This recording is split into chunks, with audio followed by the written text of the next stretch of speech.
La oración de un apóstol. Efectivamente, el día de hoy vamos a tratar de desmenuzar la oración de Pablo. Pablo tiene una oración muy poderosa y no solamente ora, sino que también escribe. Es magnífico estudiar las cartas de Pablo porque hay varias cartas en las que él está escribiendo y parece que está escribiendo y de repente prorrumpe en adoración y él parece que se olvidara que está escribiendo y comienza a adorar a Dios, ¿no? Y en medio de las cartas hay oraciones así muy específicas y entonces qué rico esa oración porque tiene bastante palabra, ¿no? Tiene doctrina, tiene enseñanza. ¿Verdad? Tengo que seguir escribiendo y continúa escribiendo. No borra nada, no hace delete, taca, taca, taca, taca, ¿no? Él sigue escribiendo, sigue escribiendo. Y entonces encontramos algo de esto en esta carta de Efesios, ¿no? Que es pero muy rica, ¿no? Muy apasionante para nosotros. No sin antes pasar por una rápida lectura, ¿ok? De la idea, justamente la introducción que tenemos. Ya sabemos que cómo llegó Pablo a Éfeso, lo podemos ver en el capítulo 19 del libro de Hechos, pero él tiene una gran aceptación del evangelio en esta ciudad, pero eso genera un clímax, una dificultad con la gente que estaba a su alrededor. Los creyentes tienen una dificultad porque lo que sucede es que la gente era idólatra. Entonces, poner a Dios como el único Dios, el Dios de la Biblia, el Dios de Israel, ¿no? Era un conflicto para muchos y esto genera cosas tremendas, ¿no? Había ahí un templo que era el templo a la diosa Artemisa, muy conocido, y que cuando Pablo comienza a predicar en contra de la idolatría, obviamente este templo tiene un pequeño problema. La gente ya no le compra sus diosecillos, sus estatuillas. Y entonces los artesanos hacen un pleito tremendo a Pablo para perseguirlo, ¿no? Y Pablo tiene que huir. Bueno, después encontramos a Pablo que está preso. Y él escribe esta carta a la iglesia de Éfeso para animarlos.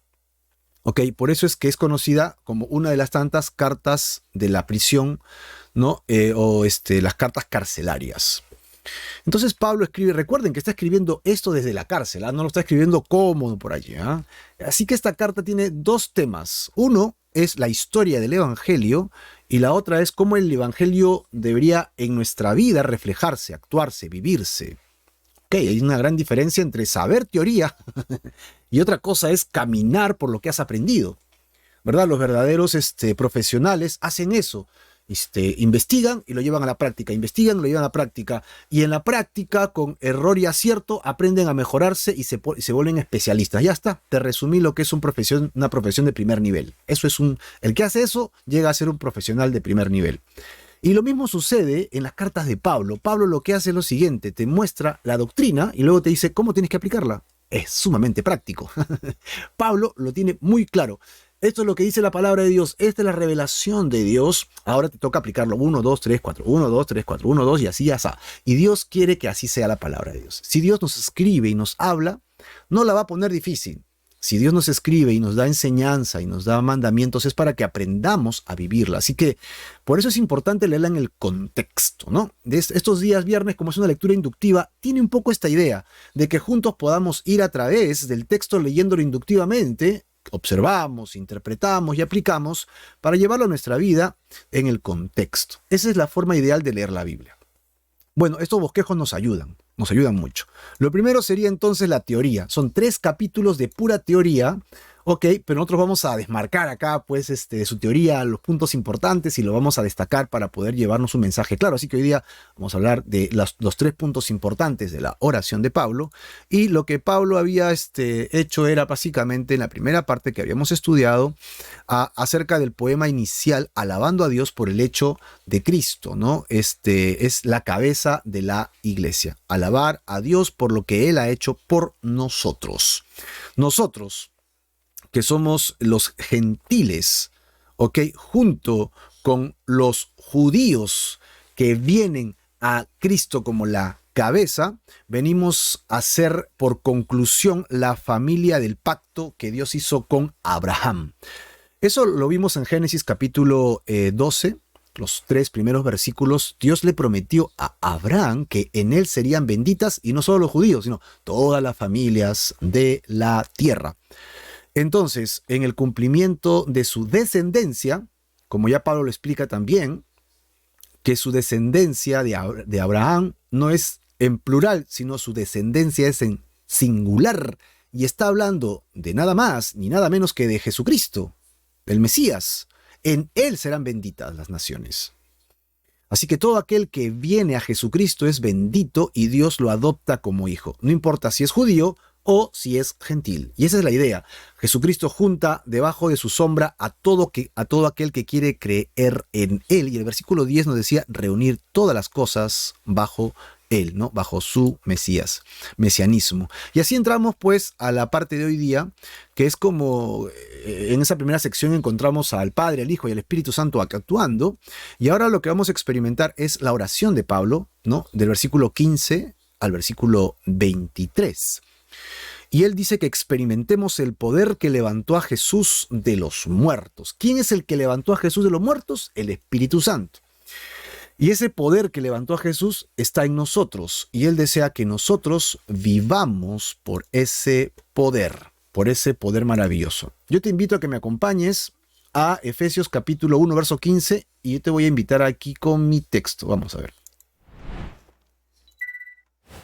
Muy bien, acá tengo Efesios capítulo 1, verso 15, y voy a leer de corrido primero, y luego voy a pasar a mi PowerPoint, como ya estamos acostumbrados, para ir leyendo más despacio, ¿no? Y tratar de entender un poquito y rescatar el texto. Así está escrito por Pablo en esta versión que utilizamos nosotros los días viernes, que es Reina Valera del 60. Si uso otra versión te aviso, ok, pero normalmente uso la del 60. Por esta causa, dice el verso 15, también yo, habiendo oído vuestra fe en el Señor Jesucristo. Ojo, que por esta causa, ¿cuál es la causa? La causa de lo que ha hecho el Padre, el Hijo y el Espíritu Santo en versículos anteriores, ¿te acuerdas? Que nos salvó, nos redimió y nos selló. Ahora dice el versículo 15, por esta causa, también yo, Pablo, habiendo oído su fe en el Señor Jesús, ojo, oye la fe, luego que oye, el amor para con todos los santos, verso 16, él hace algo, no cesa de dar gracia por ustedes, luego dice, haciendo memoria de ustedes en mis oraciones, para que el Dios de nuestro Señor Jesucristo, el Padre de gloria, les dé a ustedes, uno, espíritu de sabiduría, de revelación y de conocimiento de Él, alumbrando los ojos de su entendimiento. Así que Él quiere que tengamos espíritu de sabiduría, espíritu de conocimiento y que seamos alumbrados. Eso es lo que Él desea, ¿no? Para que su entendimiento, para que sepan cuál es la esperanza a la que Él los ha llamado y cuáles son las riquezas de su gloria, de su herencia en los santos. Pablo es tremendo. Versículo 19. Y cuál la supereminente grandeza de su poder para con nosotros, los que creemos. Amén, ¿no? Espero que tú creas. Según la operación del poder de su fuerza, el poder de su fuerza, la cual operó en Cristo. ¿Qué cosa hizo ese poder? Lo resucitó de los muertos y lo sentó a la diestra en los lugares celestiales, a su diestra en los lugares celestiales, porque habla del Padre, sentó a la diestra del Padre. Verso 21, sobre todo principado, autoridad, poder, señorío y sobre todo nombre que se nombra, no solo en este siglo, sino también en el venidero, y sometió todas las cosas bajo sus pies, y lo dio por cabeza sobre todas las cosas a la iglesia, la cual es su cuerpo y la plenitud de aquel que todo lo llena en todo. Gloria a Dios. Hace tiempo hace años ya, ¿no? Yo tengo 51 años, él me convirtió a los 19 años. ¡Wow! ¿Cuántos años tengo de creyente? ¡Wow! Y pues nada, en mis caminos de Pinino, recién empezando el evangelio, me tocó estar delante de hombres muy grandes de la fe, qué chévere verlos en el ministerio. Y había un evangelista muy fuerte acá en Sudamérica que viajaba mucho por acá, en Perú, y él decía, voy a leer un evangelio, y se pasaba y se leía como 3 capítulos. Y decía, oye, pero ¿en qué momento vas a predicar? Y él decía, no, yo leo todos estos 3 capítulos porque si me equivoco en algo, por lo menos le queda a ustedes el evangelio, que ya leí textualmente, ¿no? Qué gracioso. Bueno, aquí hemos leído textualmente todo. Ahora vamos a disgregar, vamos pasito por pasito a tratar de entender qué cosa es esta oración de Pablo. La oración de un apóstol. Otra vez, no olvidemos, pues, que venimos de la elección que Dios hace para sí. Dios nos ha elegido, luego nos redime en Cristo Jesús y después nos sella con el Espíritu Santo, que fue la lectura hasta la semana pasada, que nos tomó dos semanas en realidad. Veamos ahora la continuación. Por esta causa de estas tres cosas, dice el versículo 15, entra un agradecimiento. Así que el primer punto en la oración de un apóstol es el agradecimiento. Él va a agradecer dos cosas por los creyentes. Él va a agradecer la fe que ellos tienen en Cristo y él va a agradecer por el amor que ellos tienen por los creyentes. ¡Wow! Esto es lo que Pablo hace a la hora de orar, ¿no? Ese es muy, muy interesante. Dice, por esta causa que he sido escogido, ¿verdad? He sido seleccionado, he sido redimido y he sido sellado, habiendo oído, y ahora se enfoca en ellos, de vuestra fe en el Señor Jesucristo. Ahí está la primera. ¿Qué más oyó? Ahí lo tienes, ¿no? De su amor para con todos los santos. Él continúa en el versículo 16 y dice, no ceso de dar gracias por ustedes. Así que lo primero que hace Pablo es que da gracias a Dios por la fe de la iglesia, porque su fe no está centrada en otra persona, sino que evidentemente en la única persona en la que debe estar. Y tenemos que hablar un poquito de la fe, porque la fe podría utilizarse mal, ¿no? Hay gente que dice, yo tengo fe, y entonces yo puedo ir al cielo y confunden, porque dicen, yo tengo fe para conseguir trabajo. Yo estoy así con Dios porque yo estoy en una comunión con Él. Yo le digo, Señor, necesito ese trabajo y Él me lo da. Entonces estoy bien con Dios. ¿Qué? ¿Qué tiene que ver eso con tu comunión con Dios? Nada, Él solo pide y entonces Dios le da y ya está. No, es un error pensar eso. Obviamente hay un don de fe, ¿no? La fe viene por el oír, ¿no? Y el oír por la palabra de Dios. Mi fe en Dios, en la palabra de Dios, en el conocimiento de Dios es fe. ¿Cuál es tu fe? Tu fe es tu doctrina. Eso es lo que estoy tratando de decir. ¿Qué cosa crees? Mi fe es 1, 2, yo creo que Jesús es Dios, que el Padre es Dios, que el Espíritu Santo es Dios, que Jesucristo fue concebido por obra y gracia. La doctrina, ¿no? Esa es mi fe, ya está. Primer punto de la fe. Segundo punto de la fe. Hebreos creo que es el que dice que podemos pedir conforme a su palabra y Él hará. Entonces hay el don de fe también en 1 Corintios en 1 Corintios 13, 12 y 13 y en Romanos 12 y 13 encuentras los dones del Espíritu Santo y que habla del actuar por fe, que si creemos y no dudamos, dice Jesús también en los evangelios, eso pasará. Así que hay un don de fe que Dios da, pero es para hacer milagros. Ya tenemos dos conceptos de fe. 1, doctrina, es mi fe. 2, hacer las cosas que Hebreos capítulo 12, ¿no? Pues la fe es la certeza de lo que se espera, la convicción de lo que no se ve. No lo veo, no lo entiendo, pero sé que va a pasar, estoy convencido, porque Dios me ha dado esa paz, esa seguridad. Por lo tanto, va a suceder. Ya está, tenemos dos conceptos de fe. Pero hay un tercer concepto de fe que debes marcar, y espero que estés tomando nota, porque estos puntos de doctrina son importantes. Aquí está justamente lo que Pablo está haciendo, nos está dando doctrina para que podamos aprender juntos. Y el tercer punto de fe es creer en Dios. Sí, o sea, no creo, o sea, la doctrina me es importante, las obras que me involucran la fe son importantes, pero eso no me sirve de nada si no estoy creyendo en la persona, si no estoy creyendo en Dios mismo como persona. Si tú sacas a Dios de tu fórmula, de tu vida, tienes un problema, porque no importa lo que hagas, Dios no te va a recibir en el cielo. No importa lo que creas como fundamentos, no sirve de nada. Tienes que creer en Él, dice, y el que cree en Él será salvo. Así es la palabra de Dios, tenemos que creer en la persona de Jesús, en la persona del Dios Padre. Porque a Dios le ha agradado que sea por la locura de la fe, dice Romanos capítulo 1 también, ¿no? 16, versículo 16. Para el mundo es locura, pero para Dios es poder para salvar. Yo tengo que creer en Dios. Ahora, yo puedo creer en Dios aunque no lo veo, ¿verdad? A muchos les cuesta esto. No, pero a ver, muéstrame a Dios y creo. Como si pudiéramos poner a Dios en un probeta, ¿no? Para un ensayo y decir, mira, te voy a demostrar que acá está Dios. Ahí está. No, es por fe. O crees o simplemente no crees. Eso es todo. Y Dios quiere que creas. Y entonces dices, ¿y cómo? Es tan fácil como imposible. Por eso que es una locura. Es imposible porque no se puede probar y es tan fácil porque simplemente es voluntad. Sí creo, sí quiero creer. Creo que Dios existe. ¿Tú crees que Dios existe? Ok, esa respuesta es tuya, si quieres la pones acá abajo, pero yo te digo, esa forma de pensar y de vivir es la que Dios quiere que tengamos. Yo tengo que vivir todos los días creyendo que Dios existe, en esta locura de la fe. ¿Sí? Ahora, cuando yo creo que Dios existe y Él me amó tanto que envió a su Hijo Jesucristo para que yo no muriera por mis pecados, sino que Él ocupara mi lugar de castigo,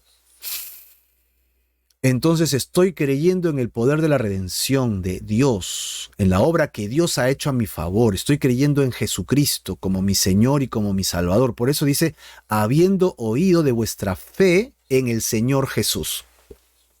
Así que el énfasis está en Jesús. En Jesús. Ok. Tu fe no puede estar en la iglesia. Tu fe no puede estar en los líderes. Tu fe no debe estar en los hombres, en la humanidad, ¿no? Principalmente tu fe tiene que estar en el Señor Jesucristo, en la obra de amor que Él ha hecho a tu favor y a mi favor. En eso tenemos que creer por fe. ¿Tú crees que Jesús es tu sustituto? ¿Crees que Jesucristo realmente ha muerto por tus pecados? Esa fe hablamos en este instante. Si no lo crees, yo te animo a que revises tus conceptos de fe. Porque ¿en qué estás creyendo, no? Yo creo en mi iglesia y nadie me mueve de mi iglesia. Bueno, está bien, pues hermano, tu iglesia es tu iglesia, ama a tus líderes, a tus pastores, eso está bien. Ámalos, obedécelos, como dice las cartas de Pablo, que hay que respetarlos, ¿no? Pero tu fe no puede estar en esa persona.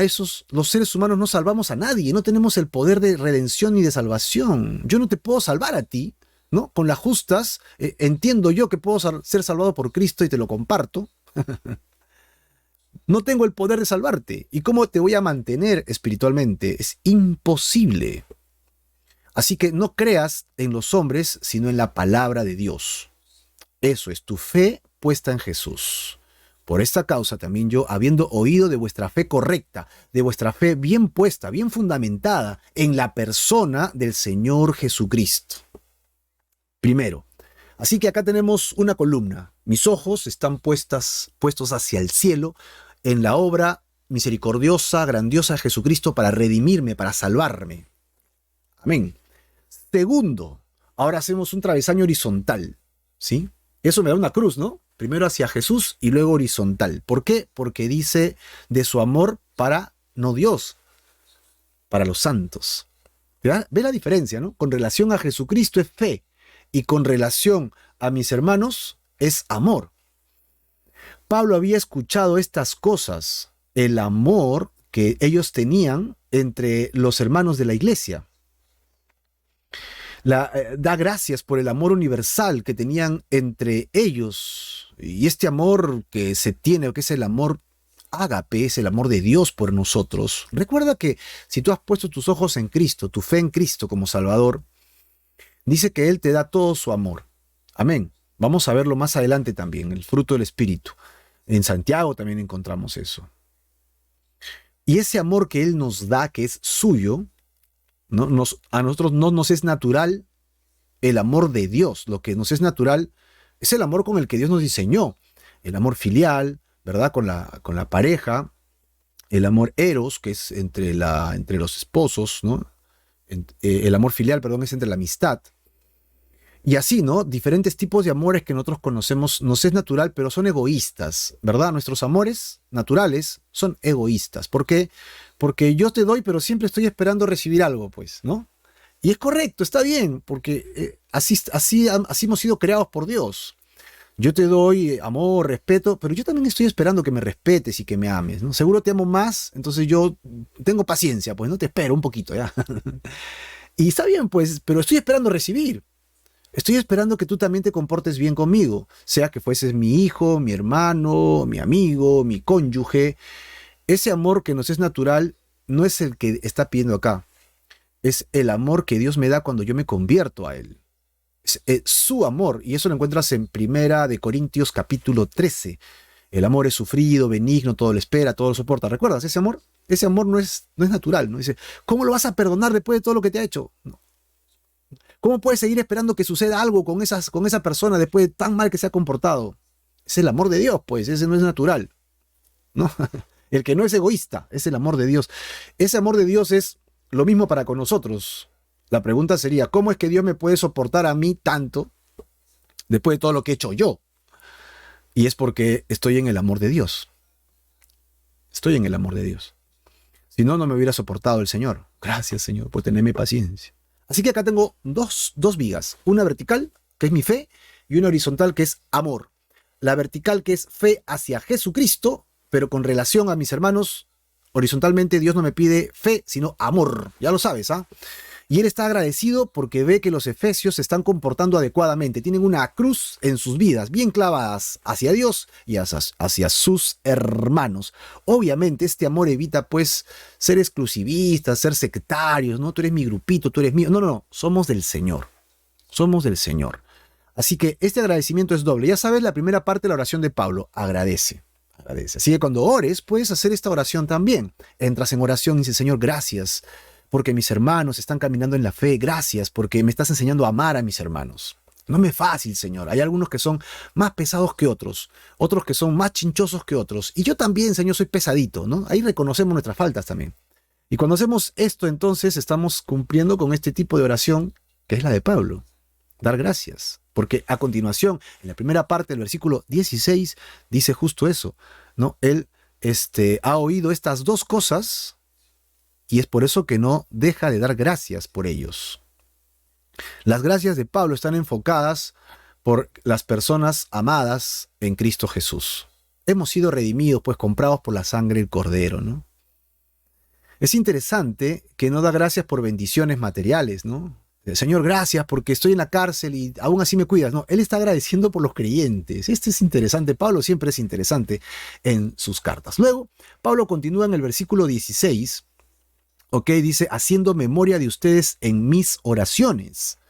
Y cuando yo digo haciendo memoria, ¿qué te viene a la cabeza cuando alguien te dice, estoy haciendo memoria? ¿Qué te viene a la cabeza a ti cuando te dice alguien así? Estoy haciendo memoria. Normalmente decimos, espera, ¿cómo era? No me digas, espera, un ratito. Ya me acordé, ¿no? Está haciendo un ejercicio. Y eso es lo que está haciendo Pablo. No es que Pablo se haya olvidado de ellos. Es que Pablo no quiere que se le escape absolutamente nada. Eso es, hace memoria. O sea, en Éfeso estaba en la esquina el señor que vendía pues unas galletas más ricas. Y él tiene su papá, su mamá, su hermano. Y él estaba orando por su sobrino, me acuerdo. Y se pone a orar. Hace memoria. Busca en su mente, rebusca en su mente. Qué fabuloso que ahora tenemos nosotros estos pequeños equipitos que nos ayudan un montón, que son los celulares. Bueno, y yo trato de aprovecharlo al máximo, ¿no? Y entro a mi agenda porque ahora tú entras con tu correo, ¿no? Entras con tu correo y entonces trato de poner todo lo que son iglesia con un código iglesia, ¿no? El nombre de mis contactos con iglesia, amigos de iglesia, pastores de Sudamérica, pastores de Perú, pastores de Estados Unidos, hermanos del colegio, amigos del colegio, y los tengo separaditos. Entonces puedo tomar el día lunes, agarro y busco iglesia, entonces me los ordena. Entro a contactos y me los ordena y puedo orar uno por uno. Y también hago el ejercicio, ¿no? Este señor así, este señor así. Pues no sé, puedes usar eso o tú tienes una memoria prodigiosa. Hay gente que tiene una memoria increíble, ¿no? Y puede acordarse de personas y lugares y situaciones y hasta fechas de cumpleaños se acuerdan de toditos. Increíble. Usa esa memoria. Haz memoria de todos ellos en tus oraciones. Pide a Dios, haz el ejercicio, recuerda. ¿Cómo se llamaba? No me acuerdo, Señor, pero yo tengo su rostro acá. Te pido, Señor, por favor, que me hagas acordar su nombre en algún momento. Y sigues orando por el siguiente, por el siguiente. Haz tus listas de oración, hermano. Yo estoy seguro que Pablo, de alguna manera, pues, si solamente se pone a orar por una iglesia que hay como 100 miembros, mínimo, y cada uno de ellos tiene familia, esposa, hijos, imagínate, ¿no? Si empieza en la mañanita, ¿a qué hora acaba? Y yo me pregunto por qué a veces decimos, no tengo por qué orar. Me pongo a orar y no sé qué orar. Y 5 minutos me parece mucho. Pero mira, Pablo está dando gracias y me imagino que aquí lleva un par de horas orando, dando gracias por la fe en Cristo de ellos y por el amor que había entre ellos. Ahora, hace memoria, dice acá, ¿no? Hace memoria y cuando hace memoria, entonces entra en las peticiones. Entra en las peticiones. Aquí encontré algo muy interesante en las peticiones de Pablo, porque él va a pedir tres cosas básicamente en estas oraciones, en estas peticiones. Primero agradece, ahora ¿qué hace? Pide. Va a pedir sabiduría, va a pedir revelación, va a pedir iluminación. Son tres cosas que él va a pedir. Ya lo sabes, ¿ah? Ya lo sabes. Entonces tenlo en cuenta a la hora de la lectura que tenemos ahora. ¿Cuáles son? Sabiduría, revelación e iluminación. Va a pedir estas tres cosas. Vamos al versículo 17. Para que el Dios de nuestro Señor Jesucristo, dice acá, el Padre de gloria os dé, y aquí están las dos primeras cosas, espíritu de sabiduría y de revelación en el conocimiento de Él. Esto es lindo, esto es muy lindo. Dice,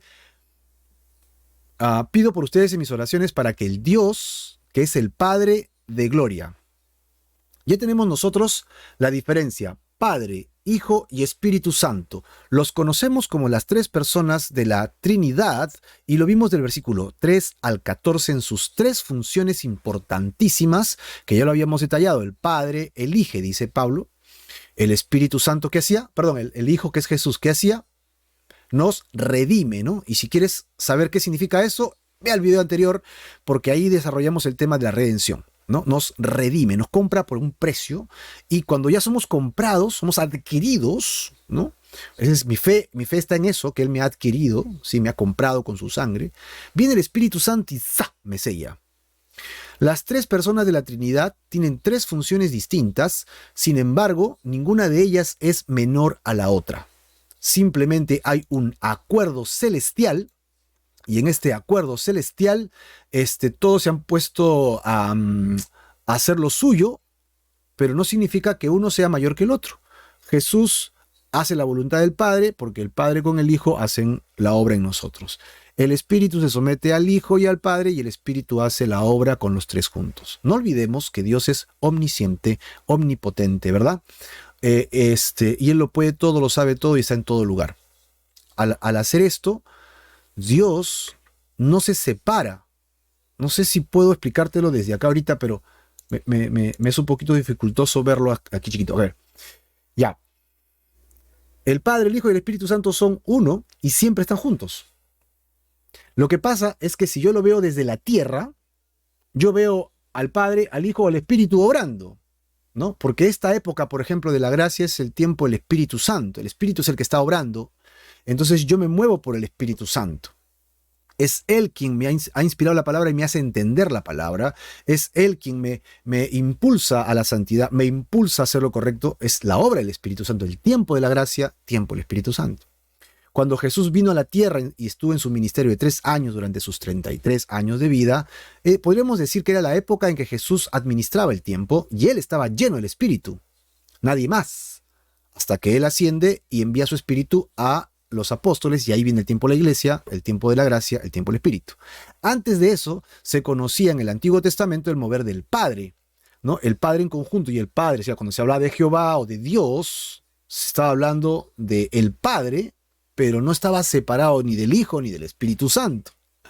Siempre han estado juntos, sino que bajo mi perspectiva humana, o es el Padre, o es el Hijo, o es el Espíritu.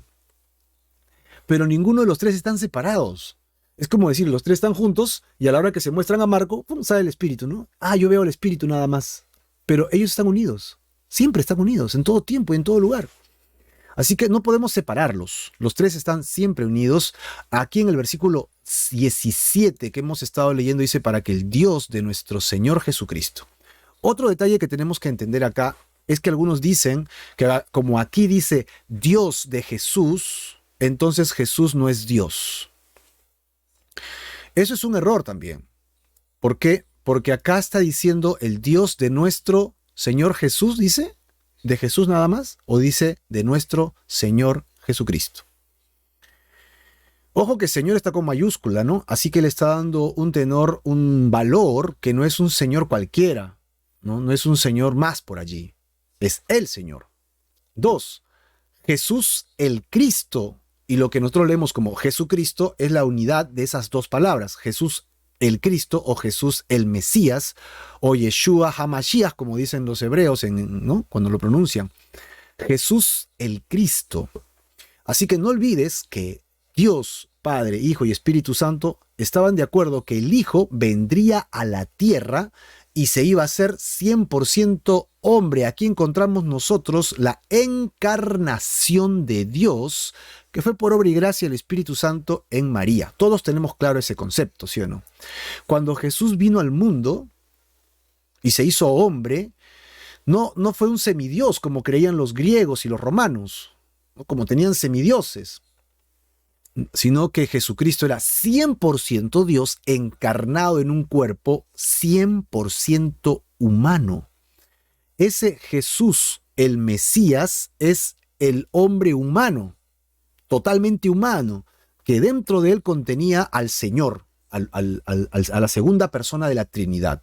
Me dejo de entender, ¿verdad? El cuerpo físico de Jesús tenía al Hijo de Dios. Eso es.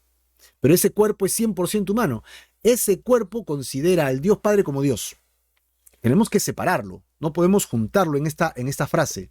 Así que acá no está diciendo que la segunda persona de la Trinidad no es Dios. Acá está diciendo que la segunda persona de la Trinidad encarnada, Jesús el Cristo, ¿ok?, ve al Padre como Dios. Así que si haces esa diferencia no vas a tener ningún problema. No vas a tener ningún problema de poder leerlo literalmente. Así que, y este es el Padre glorioso, lleno de espectacular gloria. Ahora, el pedido de Pablo es que nos pueda dar espíritu de sabiduría y espíritu de revelación con un objetivo. El objetivo es tener un completo conocimiento del Señor. Es decir, un conocimiento más profundo, más arraigado, más detallado de quién es Dios. Quién es Dios en todo lo que podamos entender con esta cabecita chiquitita, ¿sí? En el conocimiento de Él. Y es lindo porque cada vez vamos aprendiendo un poquito más. Todos los días leo y aprendo un poquito más. Todos los días abro mi Biblia o compartimos a través de las redes sociales y aprendo un poquito más. Y cada día soy más sabio.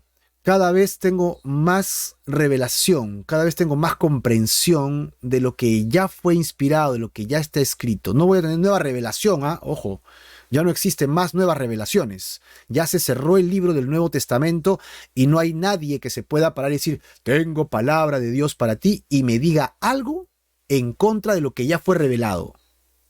Ten cuidado porque eso suele pasar bastante en esta época.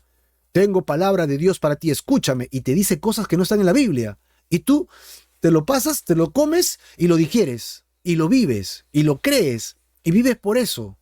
Pero ¿te has asegurado que lo que dijo está en las Escrituras que ya fueron reveladas? Si no está, esa persona es un falso profeta.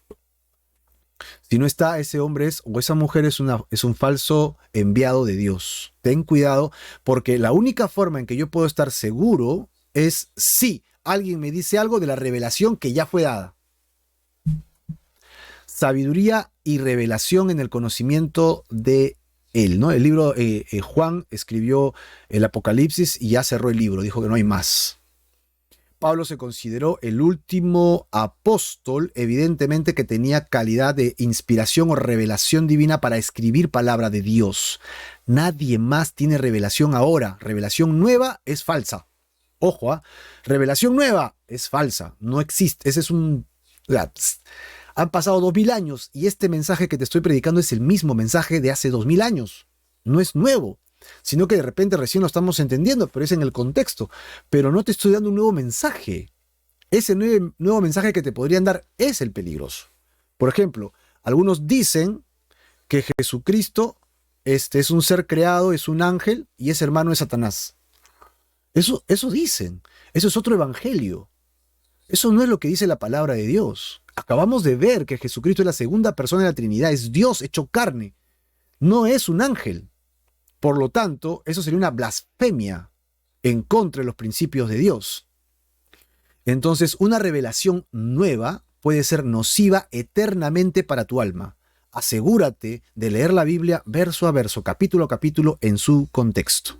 Todo es en el conocimiento profundo, ¿no?, arraigado de Él. Eso es lo que Él quiere.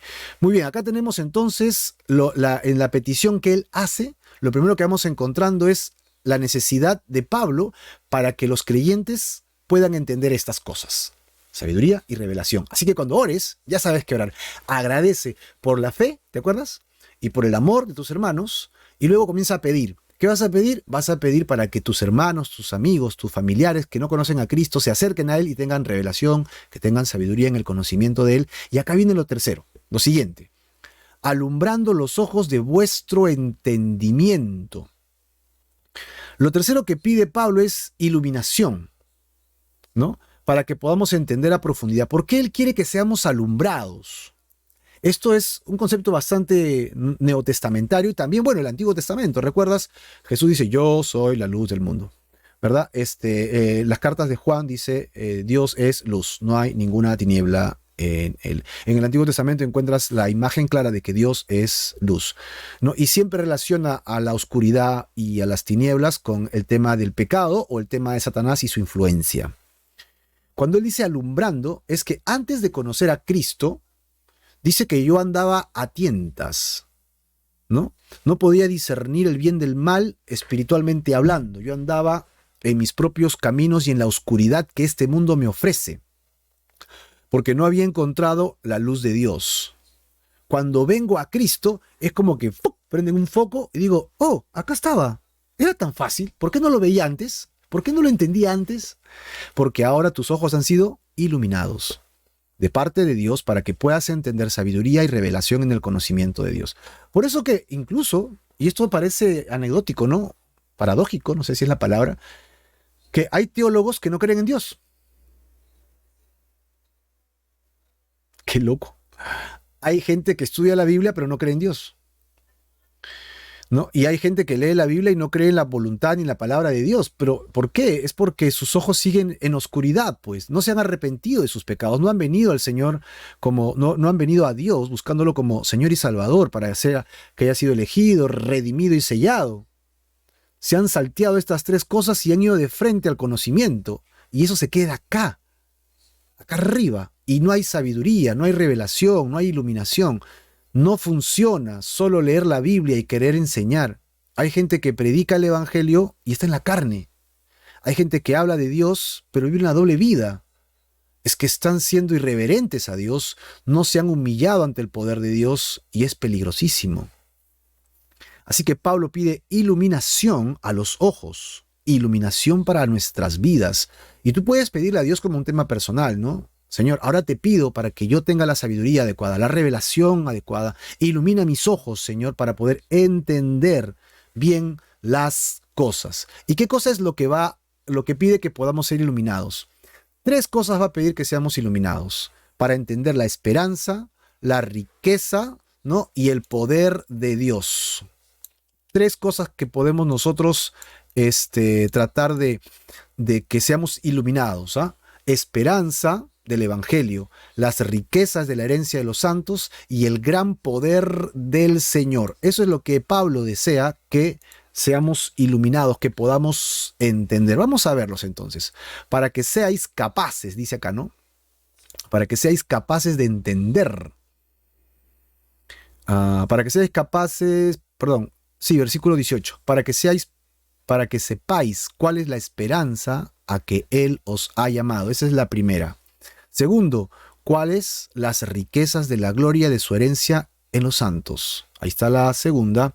Y tercera, cuál la supereminente grandeza, ¿no? La supereminente grandeza de su poder para con nosotros los que creemos, Así que acá encontramos el tema interesantísimo y estamos encontrando ya un pie de doctrina acá, ¿no? Me encantan las cartas de Pablo, son muy interesantes. Cuando dice aquí, para que sepáis, yo soy alumbrado, para que yo pueda saber, para que yo pueda entender, para que yo pueda comprender con profundidad el significado de la esperanza del Evangelio. Para empezar, la esperanza a que Él me ha llamado, la esperanza de la vida eterna. El Evangelio, ¿son buenas o malas noticias? ¿Qué piensas? Creo que todos conocemos el concepto de Evangelio. Son buenas noticias, pero ¿cuáles son esas buenas noticias? Bueno, es una buena noticia que parte de una mala. ¿Cuál es la mala noticia? La terrible y espantosa noticia es que por culpa de Adán, ok, que tomó su mala decisión, la raza humana cayó en pecado constante, hijos tras hijos, y hemos heredado la muerte, separados de Dios. Eso es letal, nocivo, terrible. Ahí no hay nada de buena noticia. ¿Y qué cosa nos separa de Dios? El orgullo, el pecado, la vanagloria, sobre todo el orgullo, ¿no? Que creer que podemos vivir sin Dios. Ahora, yo no quiero morir para siempre, yo no quiero vivir separado de Dios, yo quiero regresar a Dios. Tengo mi corazón que anhela buscar a Dios, pero no sé cómo.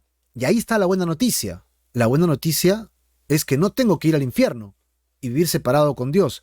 La buena noticia es que, lo leímos en el capítulo 1, versículo 7, tenemos redención por su sangre y el perdón de nuestros pecados. Acá está la esperanza a que he sido llamado.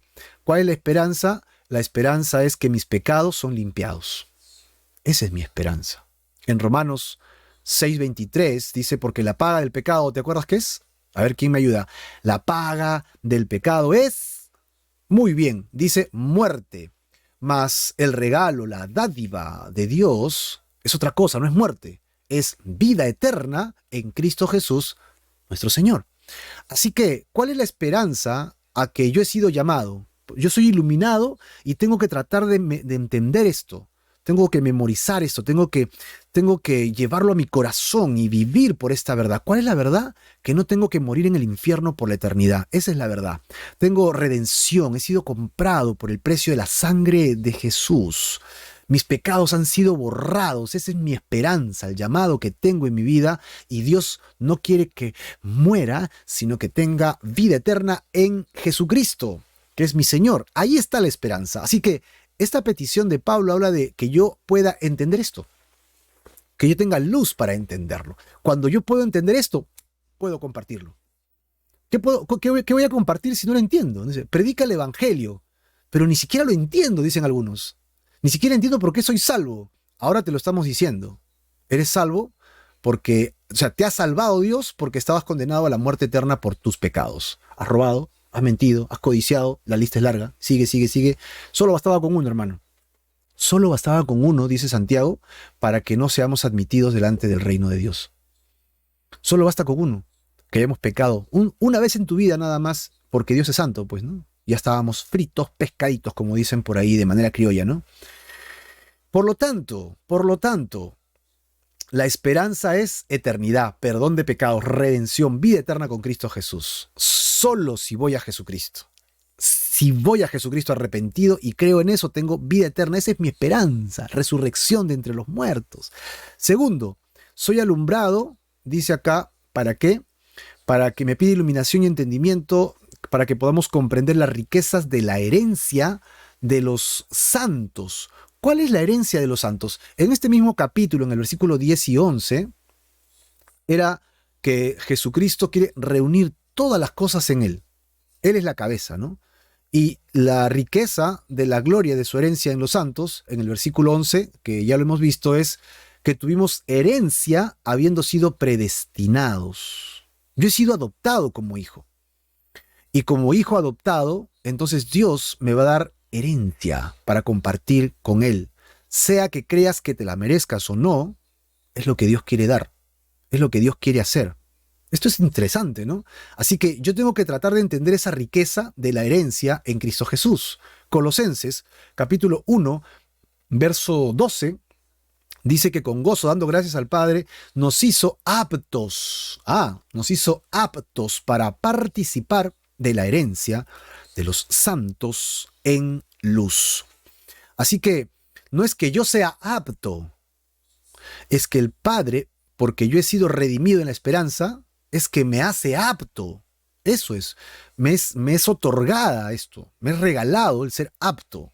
Eso es una bendición, ¿verdad? Es increíble. Entonces, esto es lo que Pablo dice que quiere que sean alumbrados los creyentes. Tú puedes pedir esto para ti en tu oración. Señor, quiero entender la esperanza a la cual me has llamado. Quiero entender las riquezas de la gloria, de la herencia que tengo como un santo, como un hijo llamado para vivir por ti. Versículo 19. ¿Y cuál? La supereminente grandeza de su poder para con nosotros, los que creemos. Así que pide que el iluminado, o sea, tú o yo, ¿no? Que somos iluminados, ¿no? Alumbrados, entendamos, podamos comprender más del gran poder de Dios que actúa en todos los tiempos, en la historia. Este gran poder que conmociona el mundo, que levantó a Jesucristo de los muertos, ahora también está en nosotros. Ese es el poder. Así que con este gran poder, Dios cumplió sus propósitos y nos dejó un legado para que podamos seguirle. ¿Cuáles son sus doctrinas? Eso es lo que nos dejó. Hablando del gran poder de Dios, de su fuerza. Ok, así que hasta acá estamos cerrando dos temas de la oración. A ver, repasemos rápidamente. Lo primero es agradecimiento por la fe en Cristo, ¿no? Los creyentes, y por el amor entre creyentes. Segundo, peticiones. ¿Cuál es la petición? Sabiduría, revelación e iluminación. Estas tres palabras que hemos mencionado acá en versículos del 17 al 19. ¿Y para qué quiere que seamos iluminados? Para que entendamos la esperanza del Evangelio, la riqueza de la herencia y el gran poder de Dios. Este gran poder de Dios que viene a través del Espíritu Santo ahora en la era de la Iglesia nos va a arrojar 5 doctrinas importantes, con la cual cerramos la lectura del día de hoy. No le digo que es apasionante leer la Biblia verso a verso, no, si solo nos quedamos así ahí, y todavía podríamos ir más profundo si quisiéramos, pero no, pues ya hasta aquí estamos bonitos porque estamos tratando de entender inductivamente, así, leyendo versículo por versículo nada más, despacito, tranquilo, sin afán, tratando de discernir la palabra de Dios y aplicarla a nuestra vida. ¿Estás aprendiendo? Me pones un gran amén, por favor, ahí si estás aprendiendo, y si tienes alguna pregunta, la leo después y la comentamos, ¿te parece? Muy bien, vamos a la siguiente sección, porque la siguiente sección es la tercera parte de la oración de Pablo, doctrinas, que va a operar a través del poder de la fuerza, ¿verdad? Como hemos leído en el versículo 19. Amén, dice Juan Morán. Elena Soto dice amén, estamos aprendiendo. Qué bueno. Blanca Maya también dice grandes amenes. Gracias por acompañarme con sus ánimos, ¿verdad? Porque eso me anima. Estamos aprendiendo. Dice el versículo 20. Bien, Jorge Juárez, también un gran amén. La cual operó en Cristo, ¿no? Haciendo algo, resucitándole de los muertos y sentándole a su diestra en los lugares celestiales. Así que el Espíritu Santo, en el poder del Espíritu es que sucedió estas cosas. ¿Cuáles son las 5 doctrinas que vamos a ver ahora? La primera es que Dios actúa poderosamente en el mundo. 2.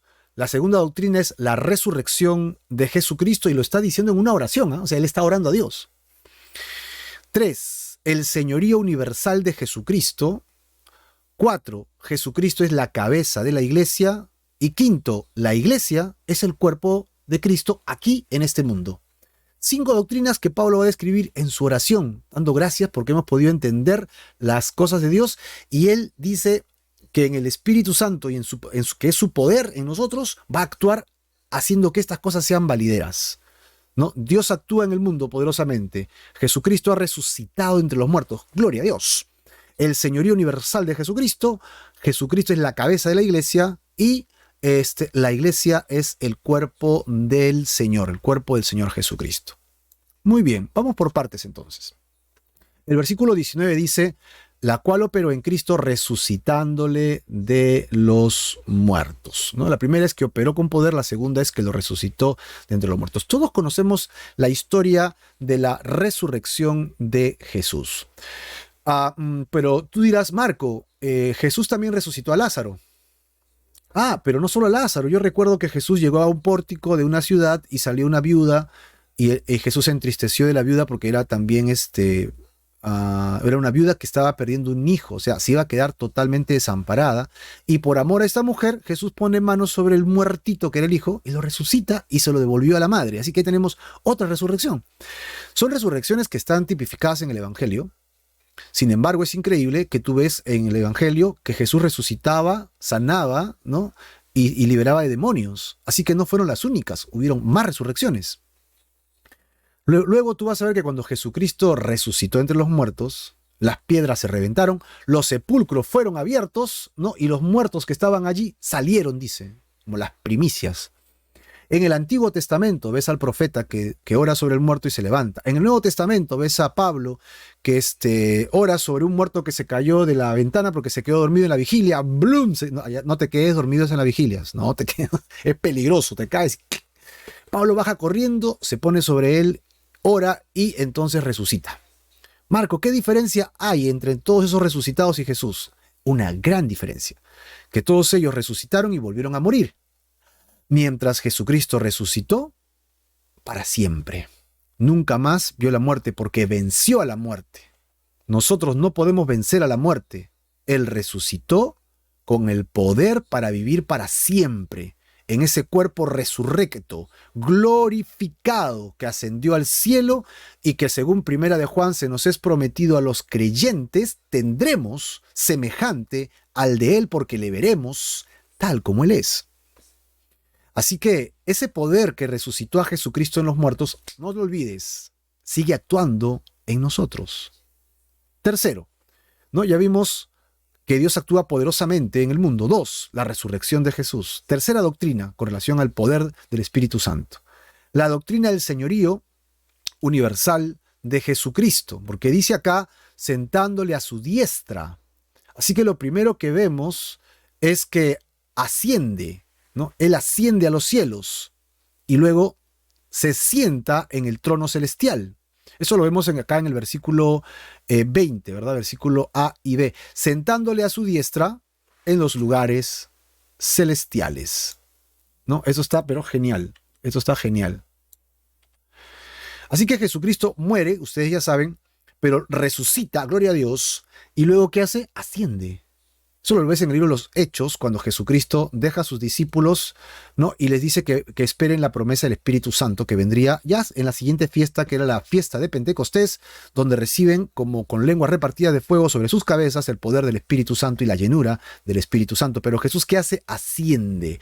¿Cuál es el objetivo de ascender? Llegar a la diestra del Padre y sentarse en su trono celestial, y Jesús recupera la gloria que antes tenía, antes de haber bajado a la tierra. Eso es lo que Jesús oraba, ¿no? Padre, por favor, te pido que me regreses a la gloria que tenía antes de venir a este mundo.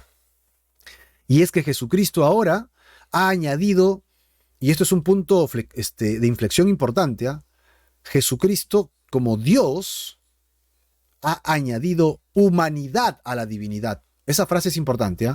Dios ha añadido humanidad, porque Jesucristo no tenía cuerpo. Acuérdate, Jesucristo es la segunda persona de Trinidad, pero no tenía cuerpo. Es cuando Él se encarna y resucita, que asciende a la diestra del Padre con algo que no tenía antes, un cuerpo. Así que Dios ha añadido humanidad a su esencia. Esto es increíble y lo ha hecho por amor a nosotros. Por eso lo ha hecho. Sentado a la diestra en los lugares celestiales. Luego dice en el versículo 21, sobre todo. Y si ves 4 puntos más adelante, vuelve a decir sobre todo. Y luego en el versículo 22 empieza diciendo y sometió. Sobre todo, ¿y sobre todo qué? Si tú ves la lista, es que primero, sobre todo, es sobre toda autoridad. El segundo, sobre todo, ¿no? Es sobre todo nombre de todos los tiempos. Y finalmente habla de la sumisión que Él ejerce sobre todas las cosas. Por eso es que están debajo de sus pies. Veamos el texto, versículo 21. Sobre todo está a la diestra de Dios Padre, sobre todo principado, autoridad, poder y señorío. ¿Quién es más grande que Jesús? Nadie. ¿Tu alcalde es más grande que Jesús? No, tremendo pecador. No, los gobernantes del país están sobre Jesús. ¿Cómo se nos ocurre decir eso? El presidente, que es un iluminado, es alguien destacado, que puede creer pues que es el todopoderoso. ¿Es todopoderoso realmente? No. Dios está sobre él y Jesús es mayor que todo principado, autoridad, poder, señorío, gobernante, alcalde, director, presidente. No importa si eres rey. Jesucristo está sobre tu cabeza. Y nosotros, los hijos de Dios, sabemos que esta autoridad de Jesucristo está sobre ellos. Por eso es que podemos pedir a Dios sobre nuestras autoridades, para que dimitan de hacer cualquier cosa terrible en nuestros países. Ora creyendo, mi hermano. Sobre todo, ¿qué? La segunda línea. Nombre que se nombra, no importa si es en este siglo, sino también en el venidero. Así que no importa qué autoridad sea o no importa qué nombre tenga en qué tiempo de la humanidad. Jesús es Señor. Es un Señor universal. Finalmente somete todo bajo sus propios pies. Y esto habla acerca de que si somete todo bajo sus pies es que si alguien se quiere levantar contra él le tiene pisado el cuello. Tú no puedes hacer nada sin que yo lo permita. Jesús mismo le dijo a Pilatos, ¿recuerdas? Sí, me dicen que se entrecorta. Ya estamos por acabar, pero ya saben que pueden pasarse a YouTube si se les corta mucho, pero es parte de Facebook, lo lamentamos. No se olviden que luego pasamos este estudio ya completo y lo pueden volver a ver todo. Ok. Hablábamos de Pilatos y Jesús cuando él le dice, ningún poder se te ha sido dado a ti si mi padre no te lo hubiera dado. ¿Recuerdas? Él estaba sometido también a Dios. Finalmente, vamos a encontrar nosotros que le dio por cabeza sobre todas las cosas a la iglesia. ¿No? Acá está, la cual es su cuerpo, la plenitud de aquel, que está con mayúscula el aquel, porque es Jesús, que todo lo llena en todo. ¿Por qué lo llena en todo? Porque Él está sobre todo principado, sobre todo nombre, y todo está bajo sus pies. Así que Jesús es la cabeza y nosotros somos el cuerpo, que estamos destinados a hacer la voluntad de Jesús aquí en la tierra, no mi voluntad. No lo que yo quiero, no lo que yo deseo, no mis proyectos personales, los enquisto en la iglesia para que funcionen. Fracasé en mi negocio, lo voy a hacer en la iglesia. Fracasé en mis estudios, no sé lo que quería, me meto en la iglesia. No, hermano, eso es carnal totalmente. No, es la voluntad de Dios porque es su reino. Él ha establecido que vivamos en su voluntad. Él es la cabeza. Y mis brazos, mi cuerpo, mis piernas se sujetan a mi cabeza. Nosotros como iglesia nos debemos sujetar a la palabra de Dios. Por eso es que estamos leyendo la Biblia verso a verso y estamos encontrando verdades tremendas que nos ayudan a entender los principios del reino de Dios. Así que acá están las 5 doctrinas que Pablo quiere que incluyas en tus oraciones. Que reconozcas el poder de Dios sobre el mundo, que reconozcas la resurrección de Jesucristo, el señorío universal del Señor, que reconozcas en tu vida que Él es tu cabeza, Jesús es tu cabeza, Jesús es la cabeza de los pastores y los pastores nos debemos a el Señor. Amén. Tú eres oveja de Jesucristo principalmente y yo soy un administrador para ayudarte a conocer mejor a nuestro pastor. Yo también soy oveja del maravilloso Señor Jesucristo. Él es nuestra cabeza. A Él tienes que ir directamente. Y por último, tú y yo somos su cuerpo. No sé qué parte te ha tocado el cuerpo. De repente la nariz, la boca, las orejas, las manos. Y podemos ir por todo el cuerpo recorriendo las partes del cuerpo para decir, yo soy parte del cuerpo de Cristo. Y Pablo cuando habla de los dones dice en Efesios capítulo 4, si no me equivoco, sí, es 4, que ha colocado algunos partes del cuerpo, o 1 Corintios 12, y algunos parecen más indignos que otros, pero Dios los decora más bonitos, ¿no? A las orejas pueden ser feitas, pero las mujeres se ponen sus aretitos y se le ven bonitos, ¿no? Los decora mejor. Dios se encarga de hacer todas estas cosas. Así que nada, deberíamos nosotros tratar tal vez de volver al tiempo de Jesús cuando Él le enseñó a sus discípulos el Padre Nuestro, y podríamos ir allá en Lucas, en Mateo capítulo 6 y ver los 7 pasos básicos para la oración que Jesús enseñó a sus discípulos. Maestro, enséñanos a orar. Y Jesús dijo, cuando oren de esta manera, ¿no? Primero hagan esto, hay 7 formas que deben considerar en su oración. El Espíritu Santo guió a Pablo a orar ahora en un siguiente nivel, ¿no? En esta epístola a los Efesios.